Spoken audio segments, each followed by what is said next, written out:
Ang ipakikilala ho natin ngayon, ito kung sinasabi sa'yo, Manong Toto. Meron kami dalawa na rin, dumali ng Kidlat Balisong. Ayan. Manong Toto, mga ilang taon ka na nagawa ng ano? Ay, siguro po yung mga 25 years na rin po. 25 years? Mga anong unang edad mo na ikinagsimula? Mga ano po, 14 anyos. 14 anyos? Apo. Pero yung simulang ikaw na nakakabuo, mga anong edad ka nagsimula ng gayaan? Mga bandang, ito lang pong huli, mga 100 taon pa lang pong makikita ko yung nakakabuo ng dire-diretso. Ng dire-diretso? Hanggang banhay lang po kami. Kumbaga, manggagawa rin lang po kami ng mga malalaking kasa dito. So nagkasa ka rin dati? Opo. Saan kasa ka dati na masukan? Doon po kay Manong Nardo Maligaya. Nardo Maligaya? Nardo Maligaya, at saka doon po kay Manong, wala na po yung iba. Ang Nardo Maligaya ay parang bayaw o kapatid na Manong Totoy? Kwento? Bayaw po. Bayaw? Ang kapatid po yung Aida. Ayun. So bayaw ng Manong Totoy kwento, ano? Sila, may ilang taong ka doon na masukan sa kasa? Mga 7 taon din po. Nakapito ka rin doon. 7 taon po akong gumagawa. Tapos ngayon, balik ka na uli sa paggagawa. Opo. Kanino ka gumagawa ngayong Bali House?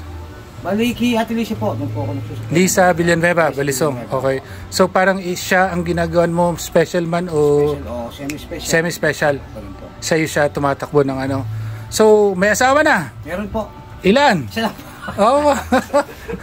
Baka sakaling madudulas eh. At least may ebidensya eh. Talagang pinangangatawa ng isa lamang. May anak? Meron po. Isa pong babae. Anong grade na? Nag-aaral? Ano pa lang po? Kinder pa lang po. Ayun. Po. Sa tagal mo na din gumagawa ng mga balisong, ano yung pinakaayaw mo o pinakamahirap na parte ng paggagawa ng balisong? Ayun nga po. Para sa akin naman po, yung pagbibilog po. Yung pag-i-smooth ng bahay na ano kasi makati po siya. Yung bolster? Oo po. Yung pagbibilog? Yung bolster kasi makati po. Alin ba ang Makati? Tanso o stainless? Yung tanso. Pares po. Pares po Makati. Parehas na Makati. Makati po sa Pero may iba nagsasabi Makati daw yung stainless. Totoo ba yun? parang medyo mas maano nga po kasi depende po kasi sa klase ng stainless eh. Pagka po yung mataas na grade medyo hindi po siya Makati kasi hindi siya masyadong tumatalsik. Okay. Pag po yung mahina klase ng stainless tumatalsik po kasi sa balat. So mas inaayawan mo yung pagbibilog ng dugtungan? Okay, saan yun na mahirap? Mahirap po sa akin. Mga ilan ba ang nagagawa nyo dito sa gawa ng Manong Felix? Nakakailang kayo dito? Yun po, kung diretso po maghapon hanggang 2 piraso po. 2 piraso. Special. Ang anong oras kayo nagsisimula dito? 7 po. 7 ng umaga? Simula na? Opo. Hanggang anong oras kayo naabot? Hanggang 4:30 hanggang 5 po. Po. Sa diretsuhang trabaho yun, 2 piraso? Opo. Okay. So, sa mga kagamitan, may sarili ka na bang kagamitan o sama-sama kayo dito? Ako po ay, bayo ko nga po si Kapelix, dito ka. Nakikipartisa po ako dito, tapos bumabayad po ako ng labor sa basyadahan. Okay. Ng ano. Okay. Bali, yung gamit niya, may konti rin po akong gamit. Bali, gamit po niya ginagamit ko, tapos nakikibayad lang po sa kanya ng pinaka-labor po, kung magkano yung sa napag-usapan namin. So tulong kayo dito kayo naggagawa sa paggawaan na ito? Tulong-tulong kayo? Gumagamit po kami dito ng kuryente. Tama. Napupudpud po yung bato. Gumagamit po kami ng leha. Gumagamit po kami ng lagare, namumurol. Bumibili po kami, hati po kami para.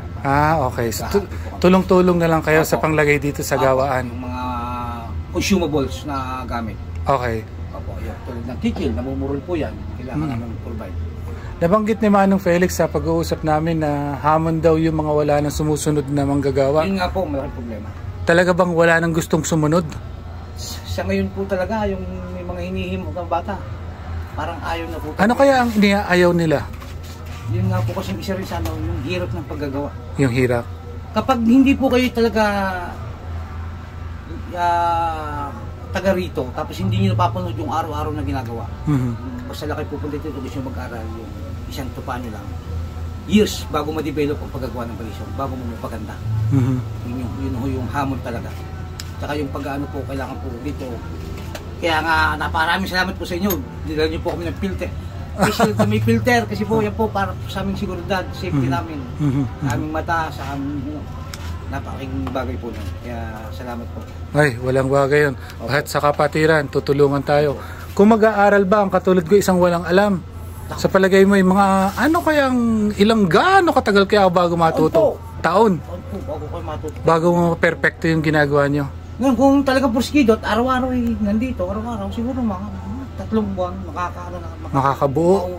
unti-unti na makakabuo pa kayo talaga dire-diretso. Oh, pero hindi pa yung pangmagalingan. Opo, dahil talaga pong mahirap po. Mahirap talaga. Yung akala ng iba ay simpleng proseso lang ang paggagawa, hindi pala ganon. Hindi po basta ganun.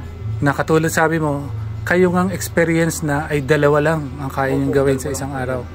So ano yung nagpapahirap dyan? Is yung ba yung dahil mano-mano ang gawa o dapat quality at mahirap ang mga pagsukat? Hindi po, isa na rin po yun. Yung mano-mano, tapos siyempre yung customer, naghanap ng hindi quantity, quality talaga yung trabaho na ginawa natin.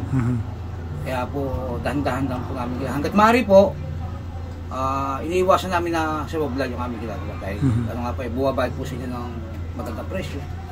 So, kailangan po maganda yung nangyari na. Ay, paano mangyayari? Halimbawa, nag-deliver ka na ng gawa mo, tapos ayaw tanggapin ng customer dahil may mali o may ayaw. Anong ginagawa nyo? Pwede naman po yun. Ibinabalik po sa amin, tapos ayusin po namin. Binabalik. So, kung ano mang puna nila, ibinabalik sa inyo? Opo. Inaayos naman po namin. Okay. Opo. Tapos, babalik nyo ulit sa kanila? Opo. So, wala namang instances na hindi naayos yung mga gusto nilang dapat ayusin? Ay, matagal na po kami dito pagka po. Bago po, nakita nila may konting damage, ayusin po namin. Ang tanong kong huli sa iyo, Manong Toto, anong masasabi mo sa ating mga parokyano at mga taga-follow ng Balisong Batangas? Sana po, supportahan niyo po yung local na produkto natin na yari dito sa Barangay Bagong Pok, Balisong. Sana po matulungan niyo kami dahil kayo po ang aming buhay.